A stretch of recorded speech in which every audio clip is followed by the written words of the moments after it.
কক্সবাজারের কুতুবদিয়ায় ব্যবসায়ী তারেক হত্যাকারীদের গ্রেফতারের দাবিতে মানববন্ধন করেছে স্থানীয় ব্যবসায়ীরা। বৃহস্পতিবার বিকেলে উপজেলার ধুরুং বাজার চৌরাস্তার মোড়ে ধুরুং বাজার ব্যবসায়ীদের উদ্যোগে এ মানববন্ধন অনুষ্ঠিত হয়। ধুরুং বাজার ব্যবস্থাপনা কমিটির সদস্য মোহাম্মদ হুসাইনের সঞ্চালনায় উক্ত মানববন্ধনে ধুরুং আদর্শ উচ্চ বিদ্যালয় অ্যান্ড কলেজের অধ্যক্ষ মুর্শেদুল আলম চৌধুরী, ধুরুং বাজার ব্যবস্থাপনা কমিটির সাধারণ সম্পাদক মিসবাউল আলম শিকদার, ডাক্তার আবুল কালাম, রাশেদুল ইসলাম বক্তব্য রাখেন। বক্তারা দ্রুত সময়ের মধ্যে ব্যবসায়ী তারেককে হত্যাকারীদের গ্রেফতার করে আইনের আওতায় আনার দাবি জানান। আজকের এই মানববন্ধন পুরো আমাদের ব্যবসায়ীদের নিরাপত্তার স্বার্থে করা।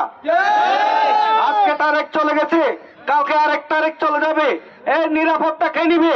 তারেক হত্যার যে সন্ত্রাসীরা জড়িত আছে তাদেরকে অবিলম্বে 24 ঘন্টার ভিতরে আপনারা গ্রেফতার করার চেষ্টা করবেন।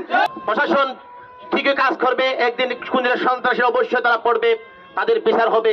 তাদের বিচারকে ত্বরান্বিত করার জন্য আমাদের এই আবেদন, আমাদের এই প্রতিবাদের কর্মসূচি আমাদের চলমান থাকবে, চলতে হবে। গত 5 জুন রাতে উত্তর ধুরুং মকলাল পাড়ায় কয়েকজন সন্ত্রাসী মিলে ধুরুং বাজারের ব্যবসায়ী মোহাম্মদ তারেককে নির্মমভাবে হত্যা করে পালিয়ে যায়।